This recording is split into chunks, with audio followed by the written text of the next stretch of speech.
السلام علیکم، میں ہوں فرزانہ روحی اسلم اور یہ ہے میرا یوٹیوب چینل۔ دوستو، آج 1 نومبر ہے۔ مہدی علی کاظمی کی اپنی مغویہ بیٹی سے ملاقات کا دن ہے۔ انہیں عدالت کی جانب سے مہینے میں 2 دفعہ ملاقات کی اجازت ملی ہے، ایک 1 نومبر کو جو آج ہے اور ایک اس کے 15 دن کے بعد۔ یہ ملاقات اب ہوتی رہا کرے گی اور یہ 3 گھنٹے کے عرصے میں محیط ہوگی۔ آج عدالت میں ایک نہایت غیر معمولی واقعہ رونما ہوا۔ اسے آپ تماشا بھی کہہ سکتے ہیں۔ اگر اس معاملے کی نزاکت پہ غور کیا جائے تو یہ ایک سانحہ بھی ہے۔ تماشا اگر کہیں گے تو یہ ان کے لیے تماشا ہے جو اسے تماشا سمجھ رہے ہیں، اور اگر یہ ایک گھمبیر مسئلہ سمجھا جائے تو یقیناً یہ ایک اعلیٰ تعلیم یافتہ خاتون کی ذہنی حالت کا یا ان کے حوالے سے یہ نہایت نازک معاملہ ہے۔ ہوا یہ کہ آج عدالت میں پچھلی قطار میں اغواکار مسٹر ظہیر تشریف فرما تھے اور ان کے ساتھ ایک خاتون بیٹھی تھی جو مسلسل بول رہی تھی۔ ان کی آواز بلند تھی۔ عدالت میں جتنے لوگ موجود تھے وہ اس خاتون کی آواز کو سن بھی رہے تھے۔ ظہیر سے یہ کہہ رہی تھی کہ اگر تمہیں انصاف نہیں ملا تو میں آج اپنے ہاتھ کی نس کاٹ لوں گی۔ یقیناً جن لوگوں نے اپنی سماعتوں میں یہ بات آتی ہوئی محسوس کی، انہوں نے اس بات پہ یا اس بات کی سچائی پہ یقین نہیں کیا ہوگا، لیکن یقیناً ایسا ہوا ہے اور آج ہی ہوا ہے اور عدالت کے اندر ہوا ہے۔ خاتون مستقل ظہیر احمد سے گفتگو میں مصروف تھی اور وہ حضرت بھی ان سے خسر پھسر کے انداز میں بات کر رہے تھے کہ اسی دوران جب مہدی علی کاظمی عدالت میں داخل ہوئے تو وہ دونوں ہی خاموش ہو گئے۔ اس کے بعد وہ خاتون جی ایم فاروقی صاحب کے پاس گئی جو کہ ملزم کے اغواکار ظہیر احمد کے وکیل تھے۔ انہوں نے جو ان کی گفتگو سنی تو وہ بہت ایک طرح سے سٹ پٹائے، حیران ہوئے کہ یہ خاتون جو اعلیٰ تعلیم یافتہ ہیں یہ کس طرح کی گفتگو فرما رہی ہیں۔ انہوں نے یقیناً ان کی باتوں کو بے سروپا جانا اور وہ وہاں سے ان کے قریب سے بدک گئے۔ یہ خاتون ڈاکٹر فاطمہ ریاض تھی۔ عدالت میں جب جج صاحب تشریف فرما ہوئے تو انہوں نے بولنا شروع کر دیا اور یہ وقفے سے بولتی رہیں۔ صوبائی وزیر شہلا رضا کی جانب سے انہیں جان سے مارنے کی دھمکی دی گئی ہے۔ جب جج نے ان کے بارے میں پوچھا کہ کیا وہ ڈاکٹر ہیں تو انہوں نے اس بات میں جواب دیتے ہوئے اپنی ڈگریوں کی تفصیل بتائی اور مہدی علی کاظمی پہ بھی الزام لگاتے ہوئے کہا کہ انہوں نے بھی انہیں جان سے مارنے کی دھمکی دی ہے اور رشوت کے طور پر انہیں 5,000 روپے اور سوٹ بھی دیا ہے جو جب وہ ان کے گھر گئی تھی اس وقت پیش کی گئی تھی ان کی خدمت میں، اور یہ کہا گیا تھا کہ ہم کے سید ہیں اس لیے ہمارے ہاں جو پہلی دفعہ آتا ہے ہم اسے یہ تحفہ پیش کرتے ہیں، جبکہ ایسا نہیں تھا۔ جب وہ جج کی جانب بڑھنے لگیں تو جج نے فوری طور پر پولیس بلانے کے احکامات صادر کیے اور وہاں پر لیڈی پولیس بلا لی گئی۔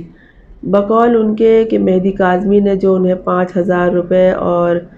چند سوٹ دیے تھے اس لیے وہ اپنی سیٹ سے اٹھ کر ان کے قریب جا کر یہ پیش کرنا چاہتی ہیں، اور وہاں موجود تمام لوگوں کو اس بات کا احساس ہو چلا تھا کہ ان کا رویہ نارمل نہیں ہے،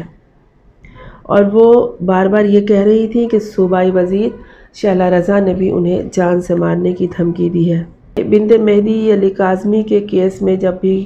کوئی شہلا رضا کا نام لیتا ہے کہ انہوں نے ہمیں دھمکی دی ہے، چاہے وہ یہ خاتون ہو یا گینگ ہو یا ان کے حواری ہو، تو ان کے لیے یہ معلومات شاید نئی ہو کہ شہلا رضا کا تعلق پنجاب سے نہیں کراچی سے ہے اور وہ کراچی کی دیرینہ رہائشی ہیں۔ انہوں نے کبھی بھی کسی سے بھی کوئی غیر اخلاقی گفتگو یا دھمکی آمیز زبان استعمال نہیں کی ہے اور نہ ہی اس طرح کا کوئی رویہ کبھی اختیار کیا ہے۔ ان کا تعلق ایک اعلیٰ تعلیم یافتہ خاندان سے ہے جو نہایت مہذب بھی ہے۔ وہ طویل جدوجہد کے بعد اس حیثیت پر پہنچی ہے جہاں پر وہ ان دنوں متمکن ہے۔ انہوں نے نہ کبھی کوئی شارٹ کٹ استعمال کی ہے اور نہ ہی کسی بھی طرح کے 2 نمبر کے کاموں میں ان کے ملوث ہونے کا سوال ہے۔ محترمہ ڈاکٹر فاطمہ ریاض نے جو کسی کے کہنے پر شہلا رضا پر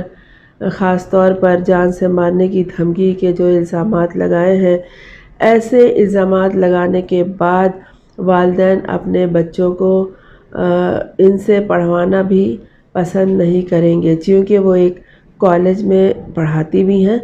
مگر آج جو ان کی صورتحال تھی وہ اچھا خاصا پٹری پر چلتے چلتے پٹری سے اتر گئی تھیں۔ یہ بھی خیال ہے کہ انہیں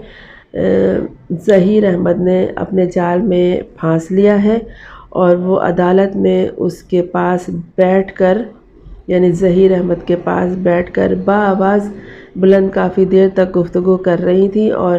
اسے احساس دلا رہی تھیں کہ تمہارے ساتھ انصاف ہونا بہت ضروری ہے۔ اگر تو زہرہ کاظمی تمہیں شیلٹر ہوم میں بہت یاد کرتی ہے، تمہیں چاہیے کہ تم اسے وہاں سے لے جاؤ اور میں اس صورتحال میں تمہارا بھرپور ساتھ دوں گی۔ جبکہ ادھر مہدی کاظمی اور ان کے ایڈوکیٹ جبران ناصر کا کہنا ہے کہ یہ ان کے گھر گئی تھیں اور انہوں نے اوپر سے ان کی ویڈیو بھی بنائی ہے اور ثبوت کے طور پر سیکریٹری صحت کو بھی ارسال کر دی ہے۔ اس کے علاوہ یہ کئی بار مہدی کاظمی کے گھر بھی گئی ہیں، کبھی ان کے دروازے پہ دستک دی ہے اور کبھی ان کے سسرال کے دروازے پہ دستک دی ہے جہاں کے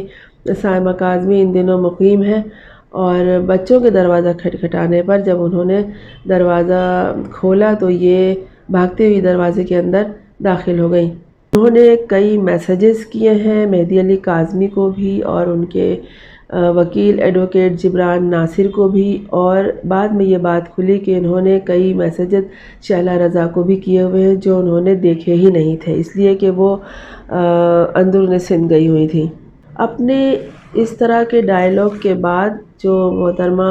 ڈاکٹر فاطمہ ریاض دہرا رہی تھیں، وہ اپنے رگ کاٹے یا نہ کاٹے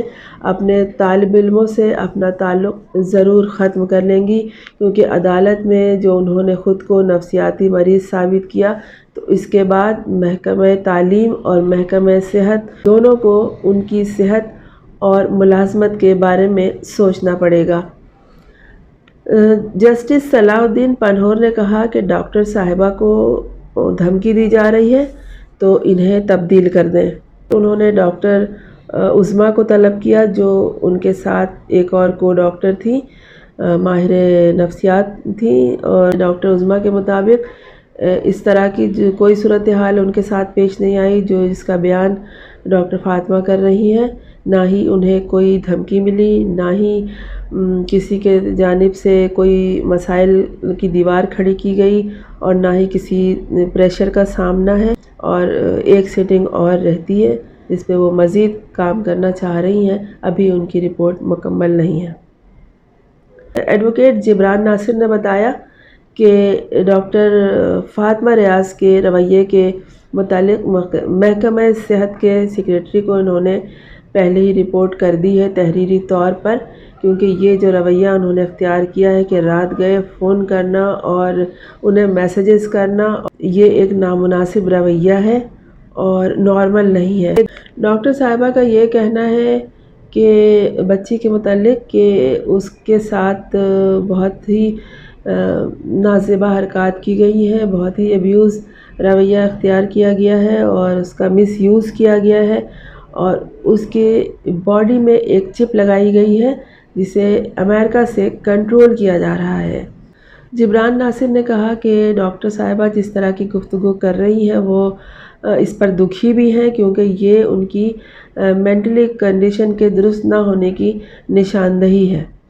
تو ان کا یہ سوال تھا کہ جب یہ ان کی کنڈیشن اس طرح سے ہے اور یہ پہلے بھی اس طرح کی صورتحال سے دو چار ہو چکی ہیں جس کا کہ باقاعدہ علاج کیا گیا ہے، تو پھر انہیں ایسے معاملات کے لیے جو بچی کا معاملہ ہے اور نہایت نازک ہے کیوں اسائن کیا گیا ہے۔ اچھا، اس دوران عدالت میں ججز اور وکلا جب آپس میں ڈسکشن کر رہے تھے تو اس دوران بھی ڈاکٹر ریاض فاطمہ بار بار اپنی نشست سے اٹھ کر کھڑی ہو جاتی اور ان کی گفتگو میں مداخلت کرتی۔ جب انہیں اپنی نشست پہ بیٹھنے کا کہا جاتا تو انہوں نے اسے اپنی بے عزتی سے تعبیر کیا اور کہا کہ میں نے جو رپورٹ جمع کرائی ہے بچی کے بارے میں اسے دیکھا جائے اور ان کے بارے میں مجھے بتایا جائے۔ ان کے رویے سے کورٹ میں موجود صحافی، رپورٹر اور دیگر جو لوگ وہاں تھے وہ سب بہت پریشان تھے۔ کوئی سوال کیا جاتا تو اس کا جواب وہ الٹ دیتی، اگر ان سے سوال چنا ہوتا تو جواب ان کا گندم ہوتا۔ کسی بات کے جواب میں انہوں نے کہا کہ دسمبر تک عمران خان وزیر اعظم بن جائیں گے، اور کسی اور کوئی اور بات کی گئی تو انہوں نے کبھی وہ کسی اور کام کے پورا ہونے کی بات کرتی، جس سے ہر شخص وہاں یہ محسوس کر رہا تھا کہ وہ اپنے حواسوں میں نہیں ہے۔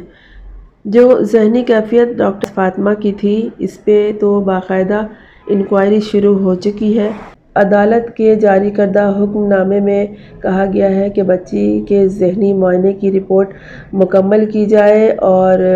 ڈاکٹر عظمیٰ کو مزید وزٹ کا حکم دیا گیا ہے۔ وہاں جو لوگ موجود تھے انہوں نے ڈاکٹر فاطمہ کی حالت کو نہایت قابل رحم قرار دیا اور بچی کی ذہنی حالت کے لیے پورا ایک نیا میڈیکل بورڈ تشکیل دینے کا حکم دیا۔ جیسے یہ جو ان کی صورتحال آج سامنے آئی ہے اس سے یہ اندازہ ہوتا ہے کہ انہیں نہایت دباؤ کا سامنا ہے اور اس پریشر کو وہ برداشت نہیں کر پائیں، اس لیے کہ وہ پہلے بھی صاحب فراش رہ چکی ہیں۔ انہیں اتنا احساس بھی نہیں تھا سرکار کی ملازم ہیں اور ایک اہم کیس میں ان کی مشاورت شامل ہے، وہ ایک استاد ہیں، نہایت قابل احترام ہے اور ان کی ذمہ داری پہ ایک بچی کا مستقبل، اس کی زندگی، ایک گھرانے کا مستقبل وابستہ ہے، لیکن ان کی ذہنی حالت آج دیکھ کر وہ سمجھدار لوگ تھے، وہ نہایت دکھ کا اظہار کر رہے تھے اور ان سب کا یہ خیال ہے کہ ان پہ بہت زیادہ پریشر ڈالا گیا ہے جس کی وجہ سے یہ اپنا ذہنی توازن کھو چکی ہے۔ ڈاکٹر فاطمہ ریاض ماہر نفسیات ہیں، بنت مہدی کاظمی کی طرح نوعمر نہیں ہے، کم سن نہیں ہے۔ جب ان پر اتنا پریشر پڑا تو ان کی یہ صورتحال ہو گئی کہ یہ اپنے حواس گم کر بیٹھی، تو وہ جو بچی ہے وہ ان گینگ کے قبضے میں اتنے عرصے رہی، ظہیر احمد کے قبضے میں اتنے عرصے رہی، اس کی کیا صورتحال ہوگی، اس کی کیا کنڈیشن رہی ہوگی۔